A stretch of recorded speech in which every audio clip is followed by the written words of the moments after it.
Howdy YouTube, this is Zipdisk bringing you another Transformers review. But on a special limited deal, I've got two, count them, two bots for the price of one. Well, actually they're the same bot from different generations. Now the first one is a Generation 2 bot. Yeah, he's a remold and a recolor of a Generation 1 bot, but we won't hold that against him, even if his color is hideous.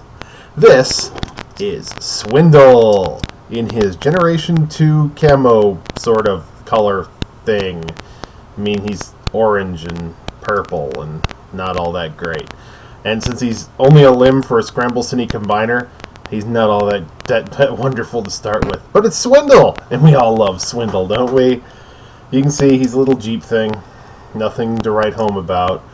He's got some molded seats. Yeah, not even a molded steering wheel.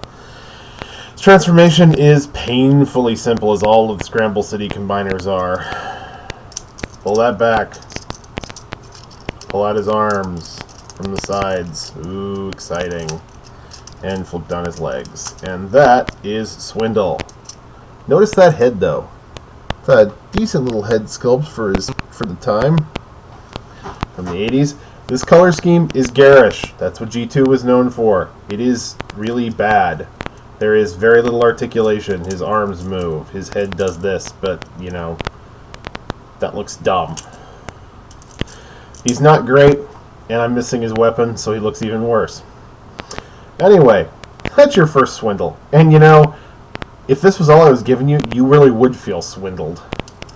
Now, fresh from Stasis Lock, and brought directly to you for the low, low price of cheap as free, it's Animated Swindle. That's right, buddy. He's back. He's bad. He's the man. This is Animated Swindle in his SUV mode. Appropriate considering the first episode he ever appeared in was called SUV.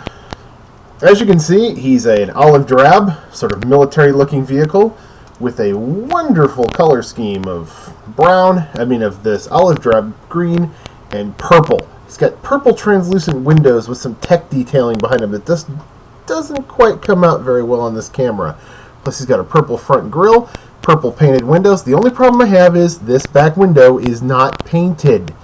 They should have painted the back window purple as well to match. I might pick up some repro labels and fix that if they've done a set for him. Anyway, he's got this wonderful tampographed Decepticon symbol in the front of his vehicle mode. Move this cannon out of the way so you can get a better look at that. Altogether, he's a fairly coherent vehicle mode. I really like him. He's good. And for the price, he can't be beat! Now onto his weapon. He's got this cannon on top of him. This cannon has a nifty gimmick in and of itself. Let's fire off that missile and show you what I mean. Okay, first things first. This is his cannon mode. And I just dropped his missile so I can't show you the gimmick. I shouldn't have fired that off. Oh well, just a second. This is his missile. It's purple, see-through, just like him. You slit this into here, like so, and all of that was previously purple, so we can get a better color on that, turns orange to let you know this baby is loaded to bear. Now, Swindle's an intergalactic arms dealer. He's made deals with the VOC. He's made deals with Nebulos. He's made deals with the Quintessons. This man gets around, and he knows his weapons. Let's see him one more time in vehicle mode, which he was stuck in after Season 2 until just now in Season 3. That's why I'm doing the review, because I freaking love Swindle. Voiced by Fred Willard in the cartoon. I was amazed they got him to do it. Anyway, on to his transformation. Swindle's transformation for like a lot of animated figures, is fairly complex. We'll start as his back end. We'll unclip the legs, swing them down, swing them this way. You see, you're almost done with his legs. Just part them, take these tires in the bottom, and swing them away, forming the bottom of his legs. They click into place nicely. I do like that in animated, how the wheels often fold away and form even more stable legs. They're both wheels and heel spurs. That's a nice design decision.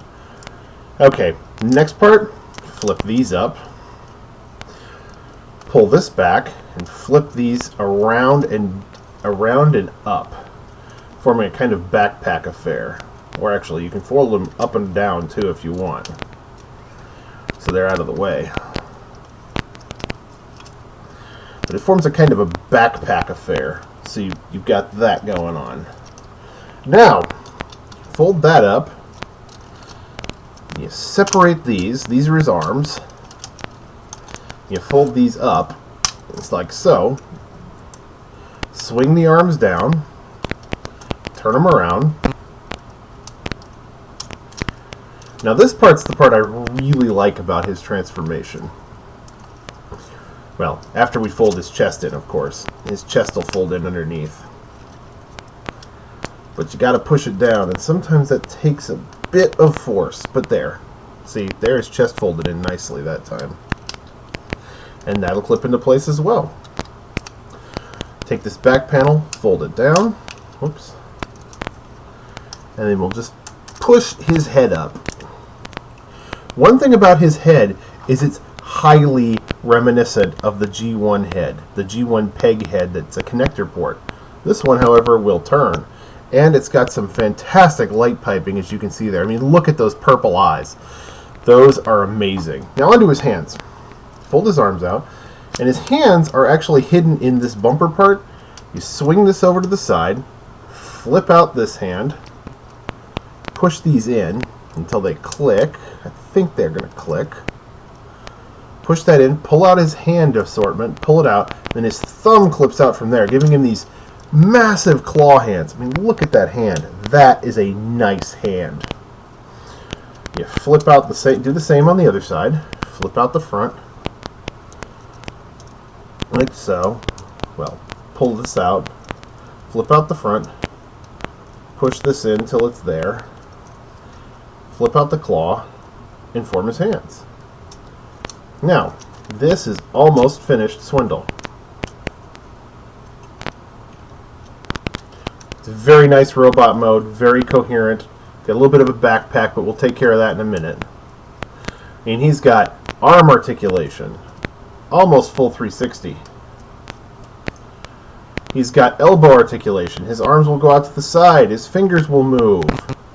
His head will move. His legs will move. I mean, his legs will move. They'll even move out to the side. They'll move down. They'll move all around. This guy is posable. And he's cool.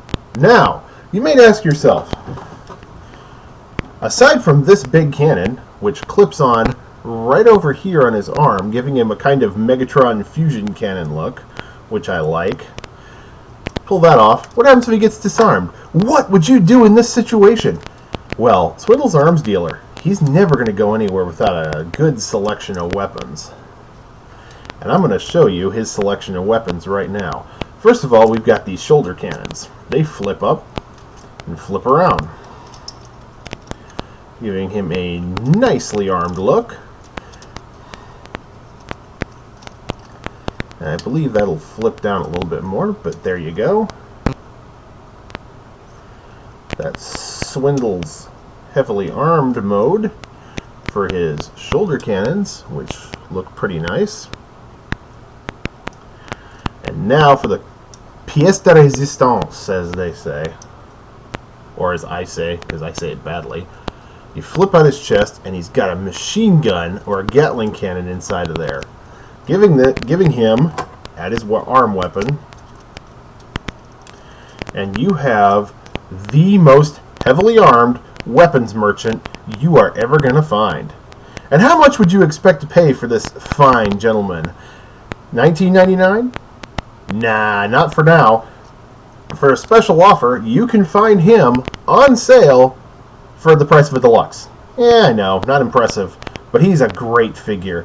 And just look at that character. He has a very characterful sculpt. He's got a little bolo tie there, like he does in the show. He's got a silver face with these purple eyes. He's got purple detailing down here, silver crotch piece. He's even got these little purple discs on the side, black discs with a purple hole centerpiece on the side. That's nice too. Now, I really like Swindle. I recommend him. I recommend him a heck of a lot more than this. This is crap. Yes, it's G1, but it's crap. This is a work of genius. Anyway, this has been my review of Swindles, 2 of them. Have a great night.